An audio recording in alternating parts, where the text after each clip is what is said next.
Саламатсыздарбы. Эмесе Ошондо программасы. Бишкектин Свердлов райондук сотунда бүгүн Матраимовдордун иши боюнча 3-чү сот отуруму болуп өттү. Алар 3 маалымат каражатын, Азаттык күн алгысын, Жаштардын клубу порталын жана 24 KG маалымат агенттигин сотко берген. Биринчи эки жыйын 19 декабрда жана 20 январда өткөн. Бүгүн сот 24 KGге коюлган 15 миллиондук доону алып салды. Бул чечимден кийин Азаттыктын Бишкектеги бюросу Азаттык медианын адвокаты Ахмат Алагушев жоопкерлер арасында 24 KG гана Свердлов районунда катталган. Ага коюлган доо кыскартылгандыктан сот эми Свердлов сотунда эмес, Ленин райондук сотуна которулууга тийиш. Анткени негизги жоопкер Азаттык медиа дал ошол Ленин районунда катталган деген арыз берди. Алагушевдун айтымында Свердлов райсотунда өткөн биринчи эки жыйын учурунда бир нече процедуралык алешендиктер кеткен. Мисалга, жоопкер мекемелердин банк эсептерине камак салууга үлгүргөн жана коомдук каршылыктан кийин гана банк эсептери эртеси кайра ачылган. Андан тышкары, бул иш Свердлов райондук сотунун төрайымы Жылдыз Ибраимовага тийгени дагы бекер эмес деген шек жаралууда. У нас вообще недоверие к тому, что почему, допустим, из СССР выбрали именно Свердловский суд из 3. Бизде ишеним жок. Анткени доо бергендер 3 соттун ичинен Свердлов райондук сотун тандап алган. Ленин сотун эмес, Октябрь сотун эмес. Анан суроо пайда болот. Эмне үчүн иш Свердлов райондук сотунун төрайымына тиет? Сот материалдары ичинде кичинекей бир кагаз бар. Анда жазылып турат. Аны автоматтык система тандап алды деп. Ошондон биз күмөн санап жатабыз. Прописью написано, что автоматизированная система выбрала ее. Мы вот сомневаемся по этому поводу. Алагушевдун арызын сот канааттандырган жок. Доогер тарап болсо, ишти создуктуруп жатат деп Азаттыктын коргоочуларын күнөөлөдү. 24 KG агенттигинен 15 миллион сомдук талап гана алып салынды. Калган күнөөлөр ошол эле бойдон калган.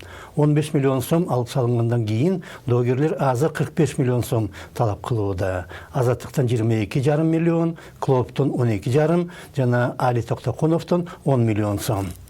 24 KG азыркы учурда азыр ответчик болуп катары ал турат.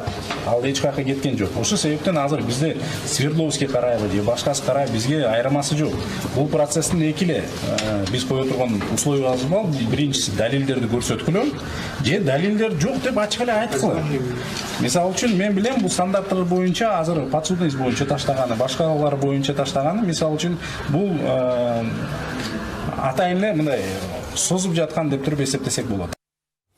Мунун баары соттук бюрократия. Ал эми иштин маңызына келсек, Матраимовдор алгач Азаттык, андан соң Азаттык менен клуб чогуу жүргүзгөн иликтөөлөрдө келтирилген күнөөлөргө алардын тиешеси жок экенин айтат. 24 KG өзү эч нерсе иликтеген эмес, ал экинчи иликтөөнү гана кайталап басып чыгарган. Азаттыктын биринчи иликтөөсүндө болсо бир топ ката кетирилген жана Матраимовдор ошондон пайдаланууда. Макала же журналисттердин башка материалдарында келтирилген маалыматтар менен сотто далилдене турган маалыматтар ар башка. Азаттык 29 май күнү жарыялаган иликтөөдө 7 жылдын ичинде Кыргызстандан 700 миллион доллар чыгарылган деп айтылат. Чыгарылды деп кайсы бир уюмдун бюджетинен сыртынан мыйзамдуу болуп көрүнгөн аракет менен каражатты мыйзамсыз максатта алып чыгып кеткенди түшүнүү керек.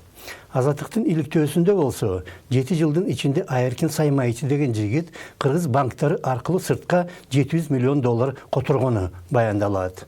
Бирок банк аркылуу которулган акчаны чыгарып кетүү деп айтуу кыйын. Экинчиден, акча которулду деген кээ бир банк кагаздарына Саймайчынын эмес башка адамдын колу коюлган. Үчүнчүдөн, ал 700 миллион долларга Матраимовдордун кыйыр гана тиешеси болушу мүмкүн. Саймайчы алардын фондуна 2 миллион доллардан ашыгыраак каражат которгон.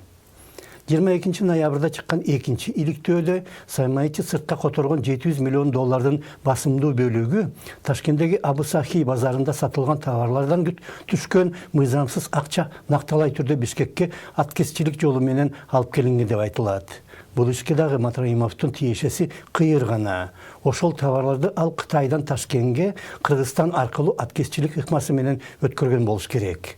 Бирок ал 700 миллион эмес, такыр башка сан болууга тийиш.